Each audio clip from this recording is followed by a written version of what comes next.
कहते हैं कि मनुष्य का जीवन सबसे ज्यादा कठिन होता है। प्रत्येक मनुष्य के जीवन में कभी ना कभी ऐसा क्षण आता है जब वह अपने आप को सबसे ज्यादा असहाय महसूस करता है और ऐसी स्थिति में कभी कभी वह हिम्मत हार जाता है। किंतु जीवन मुश्किलों का दूसरा नाम है और जो व्यक्ति मुश्किलों से लड़ना सीख जाते हैं उनका जीवन और उनका व्यक्तित्व सबसे बेहतर स्थिति में होता है। जिस प्रकार सोने को अच्छा आकार देने के लिए उसका तपना आवश्यक है, उसी प्रकार मनुष्य के व्यक्तित्व को आकार देने के लिए मुश्किलें होती हैं।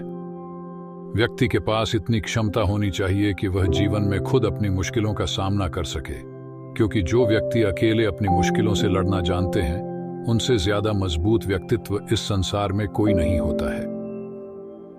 आइए आपको एक व्यापारी के पुत्र की कहानी सुनाते हैं जिसका जीवन बर्बाद हो चुका था, किंतु गौतम बुद्ध के वचनों ने उसमें फिर से साहस भर दिया, जिससे उसका जीवन बदल गया। दोस्तों, गौतम बुद्ध की शिक्षा हर किसी के जीवन को नई दिशा दे सकती है। अगर आप भी इसे मानते हैं तो कमेंट्स में नमो बुद्धाय लिखना मत भूलिए। और इससे पहले कि आप इस वीडियो में पूरी तरह से खो जाएं, यदि चैनल पर नए हैं तो सब्सक्राइब जरूर कर लेना। चलते हैं कहानी की ओर। एक नगर में सुवर्ण नाम का एक व्यापारी रहता था। उसने जीवन भर खूब मेहनत की और ढेर सारा धन कमाया। अपने परिवार को हमेशा सुखी रखा। सुवर्ण का एकमात्र पुत्र था जिसका नाम सामंत था। सुवर्ण ने अपने पुत्र को कभी किसी प्रकार की कमी नहीं होने दी थी। यदि उसके पुत्र सामंत को कोई समस्या होती थी तब वह खुद उस समस्या का समाधान कर देता था। समय के साथ सुवर्ण बूढ़ा हो चला। अब समय था जब वह बिस्तर से उठ भी नहीं सकता था। इस अवस्था में उसे यदि किसी बात की सबसे ज्यादा चिंता थी तो वह अपने पुत्र सामंत की थी। एक दिन व्यापारी ने अपने पुत्र को अपने पास बुलाया और कहा कि सामंत, मैं तुम्हारा पिता हूं और आज तक मैंने तुम पर कभी कोई आंच नहीं आने दी, किंतु अब मेरा समय हो चुका है। मैं अब इस दुनिया से जाने वाला हूं, इसलिए मैं तुम्हें जीवन की कुछ सीख देना चाहता हूं। तुमने अपने जीवन में कभी मुश्किलें नहीं देखी। मेरी मृत्यु के पश्चात मेरा सारा व्यापार तुम्हारे हाथों में होगा। तुम इस बात का ध्यान रखना कि कोई अन्य व्यक्ति तुम्हारा फायदा ना उठा सके। तुम सदैव स्वयं को मुश्किलों से लड़ने के लिए सक्षम बनाना। इतना कहकर उस व्यापारी की सांसें बंद हो गईं और वह मृत्यु को प्राप्त हो गया। सुवर्ण की मृत्यु के पश्चात उसका पुत्र सामंत खूब रोया, बहुत दुखी हुआ, किंतु अब कोई कर भी क्या सकता था। सामंत धीरे धीरे व्यापार में रुचि लेने लगा, किंतु व्यापार से कमाए पैसों का उसे बहुत अधिक घमंड हो गया और पैसा आने पर वह बुरी आदतों में फंसता चला गया। अब वह उन पैसों से मौज मस्ती करने लगा। उसे किसी बात का होश नहीं रहता था। वह दिन रात नशे में डूबा रहता था। एक दिन सामंत को पता चला कि नगर के बाहर गरीबों के रहने के लिए एक बहुत बड़ा घर बनाया जा रहा है। जो भी व्यक्ति उस घर के लिए सबसे बड़ा दान देगा, उस घर का नाम उसी व्यक्ति के नाम पर रखा जाएगा। सामंत ने सोचा कि धन तो मेरे पास बहुत है, क्यों ना मैं थोड़ी सी प्रसिद्धि भी हासिल कर लूं। वह तुरंत नगर के बाहर पहुंचा और जो उस घर का निर्माण कर रहा था उन्हें ढेर सारी स्वर्ण मुद्राएं दी और उनसे कहा कि गरीबों के लिए बनने वाले इस घर का नाम मेरे नाम पर ही रखा जाना चाहिए। गरीब खाने का नाम सामंत के नाम पर ही रख दिया गया। सामंत जब वहां से वापस आ रहा था तब वह बहुत अधिक घमंड में था।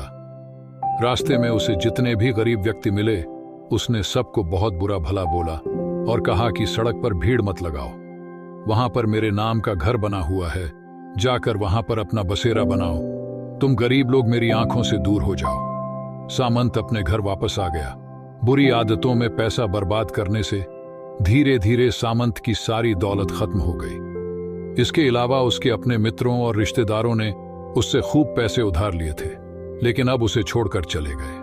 अब वह एकदम अकेला हो चुका था। ना तो उसके पास कोई मित्र बचा था, ना ही धन दौलत। आज उसे अपने पिता की दी हुई सीख याद आ रही थी। एक दिन सामंत को बहुत तेज भूख लगी। उसके पास खाने को कुछ नहीं था। वह भटक रहा था और सोच रहा था कि काश कोई उसे एक रोटी दे दे। भटकते भटकते सामंत को याद आया कि कई साल पहले उसने एक गरीब खाने को दान दिया था। आज उसे वहां जाना चाहिए, शायद वहां से उसे मदद मिल जाए।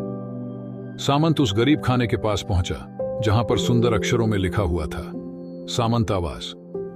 आज सामंत को समझ में आ रहा था कि समय उसे कहां पर लेकर आया है। एक समय था जब उसने इस स्थान पर गरीबों को लात मारी थी और आज वह स्वयं उन गरीबों के बीच में आ चुका है। बिना कुछ बोले सामंत उन गरीबों के बीच में जाकर बैठ गया और थोड़ा सा भोजन किया। वह अधिक देर तक वहां ठहर ना सका और वहां से निकल गया। रास्ते में उसकी मुलाकात एक बौद्ध भिक्षु से हुई। सामंत ने बौद्ध भिक्षु से बातचीत की। बातचीत के दौरान उसे गौतम बुद्ध के बारे में पता लगा। उसने सोचा कि क्यों ना एक बार गौतम बुद्ध के दर्शन कर लिए जाए। उसने बौद्ध भिक्षु से आश्रम ले चलने की प्रार्थना की। भिक्षु उसे अपने साथ आश्रम लेकर गए।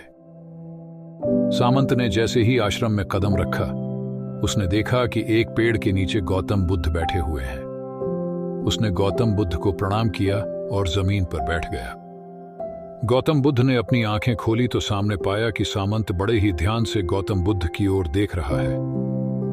बुद्ध को प्रणाम करते हुए सामंत ने उन्हें बताया कि एक समय था जब उसके पिता उस तक कोई भी मुश्किल आने नहीं देते थे, किंतु आज वह समय है जब वह भिक्षा मांगने की स्थिति में है और रोटी के लिए भी भटक रहा है। सामंत ने कहा कि वह अपने जीवन से हार चुका है। उसे कुछ समझ नहीं आ रहा है कि अब क्या करे। उसके पास अपना जीवन समाप्त करने के अलावा और कोई विकल्प नहीं है। गौतम बुद्ध मुस्कुराए और बोले, मृत्यु तो सरल उपाय है। साहसी तो वे हैं जो सभी मुश्किलों को पार करते हुए अपना जीवन जी रहे हैं, जिन्होंने अपना जीवन छाव में गुजारा। धूप उनके लिए अवश्य कष्टकारी हो सकती है, किंतु यही जीवन है। यहां पर कुछ भी स्थायी नहीं है, ना ही धन दौलत और ना ही माता पिता। प्रत्येक व्यक्ति अपना भाग्य लेकर पैदा होता है और समय आने पर अपने हिस्से की मुश्किलों का सामना स्वयं ही करना पड़ता है। इसलिए बेहतर यह है कि अपने जीवन की मुश्किलों से लड़ना सीखो। सामंत ने गौतम बुद्ध से कहा कि अब आप ही कोई मार्ग बताइए ताकि मैं अपनी मुश्किलों का सामना कर सकूं। गौतम बुद्ध बोले, ठीक है, आज मैं तुम्हें बताता हूं कि तुम्हें अपनी मुश्किलों का सामना किस प्रकार करना चाहिए। बुद्ध ने आगे बताते हुए कहा, पहले तो यह बात याद रखो कि जो कुछ भी होता है वह अच्छे के लिए होता है। यदि जीवन में कोई मुश्किल आती है तो उसमें अवश्य ही हमारी कोई भलाई छिपी होती है। बस समय रहते हम उस भलाई को समझ नहीं पाते हैं। हमें अपनी मुश्किलें ज्यादा बड़ी लगती है। प्रत्येक बुरी घटना की पीछे की अच्छाई ढूंढने का प्रयास करो। तुम्हें अवश्य ही बुरी घटना के पीछे किसी ना किसी प्रकार की अच्छाई मिलेगी। कई बार जीवन में हमें कठिन परीक्षाओं से गुजरना पड़ता है ताकि हम मजबूत बन सकें। इसीलिए जब जीवन कठिन लगे तब घबराना नहीं चाहिए, क्योंकि इसके पीछे अवश्य ही कोई ना कोई भलाई छिपी होगी। प्रत्येक घटना को यह मानकर आगे बढ़ना चाहिए। दूसरा, स्वयं को प्रत्येक परिस्थिति के लिए तैयार रखो। जैसा कि मैंने पहले बताया, यहां पर कुछ भी स्थायी नहीं है। मानव का प्रथम कर्तव्य है कि वह स्वयं को प्रत्येक परिस्थिति के लिए तैयार रखे। यदि सुख भरे दिन है तो उसका पूरा आनंद उठाओ। यदि दुख भरे दिन है तो उसके लिए भी क्षमता रखो। प्रत्येक मुश्किल परिस्थिति का सामना डटकर और हिम्मत के साथ करना चाहिए। जब तक इंसान के जीवन में दुख नहीं होगा, वह सुख का महत्व कभी नहीं समझ पाएगा। सुख और दुख एक ही सिक्के के दो पहलू हैं। सुख तक पहुंचने का मार्ग दुख से होकर जाता है और सुख तो मुश्किल पार करके ही मिलेगा। तीसरी और सबसे महत्वपूर्ण बात, स्वयं का आत्मविश्वास कभी मत जाने दें। आत्मविश्वास व्यक्ति का सबसे बड़ा शस्त्र होता है जो मुश्किल समय में उसकी सहायता करता है।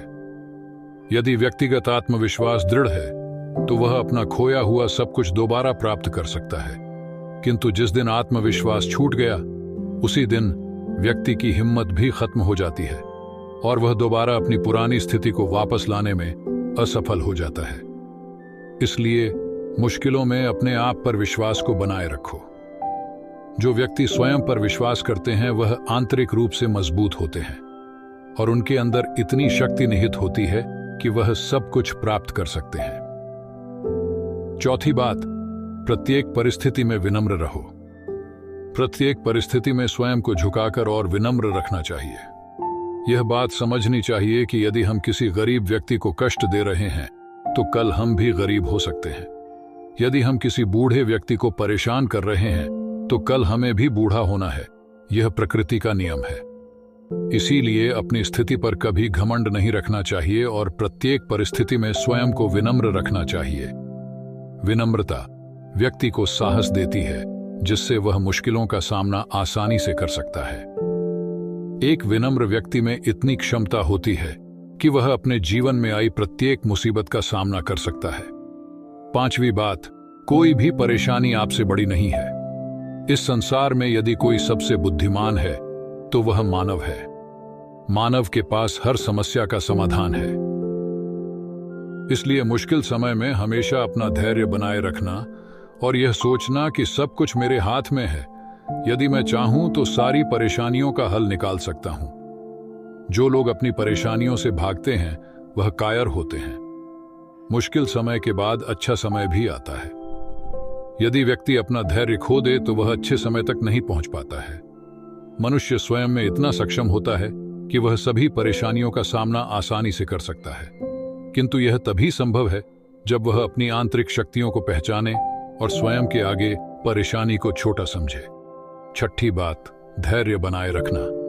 सुख और दुख जीवन का हिस्सा होते हैं, लेकिन विशेष बात यह है कि जिस व्यक्ति के अंदर जितना अधिक धैर्य होता है वह उतनी ही आसानी से अपने जीवन की मुश्किलों को पार कर पाता है। एक धैर्यवान व्यक्ति अपने मुश्किल जीवन को भी आसान बना सकता है, जबकि धैर्य न रखने वाले व्यक्ति आसान जीवन को भी मुश्किल बनाकर जीते हैं। प्रत्येक रात्रि के बाद दिन और दिन के बाद रात्रि का कार्यक्रम चलता रहता है। इस प्रकार मनुष्य के जीवन में भी क्रम अनुसार सुख दुख चलते रहते हैं। सामंत, तुम्हें भी धैर्य रखना चाहिए और अपने जीवन को फिर से शुरू करने का प्रयास करना चाहिए। इस प्रकार गौतम बुद्ध ने सामंत को मुश्किलों से लड़ने के लिए उपाय बताए और उसके मन में साहस भर दिया। सामंत अब समझ चुका था कि उसे अपने जीवन में क्या करना है। जीवन की एक अमूल्य सीख लेते हुए सामंत ने बुद्ध को धन्यवाद दिया और वहां से चला गया। तो दोस्तों, कैसी लगी ये वीडियो आपको? हमें कमेंट सेक्शन में जरूर बताना। यदि अच्छी लगी हो तो इसे लाइक और शेयर करना और हमारे चैनल को सब्सक्राइब जरूर करना, क्योंकि ऐसी ही मोटिवेशनल वीडियोस हम आपके लिए लाते रहते हैं। तो दोस्तों, मिलते हैं अगली बार। तब तक के लिए अपना ख्याल रखें। जीवन में आने वाली परेशानियों से साहस के साथ लड़ें, क्योंकि आप इंसान हो और परेशानियां इंसान से बड़ी नहीं होती। धन्यवाद।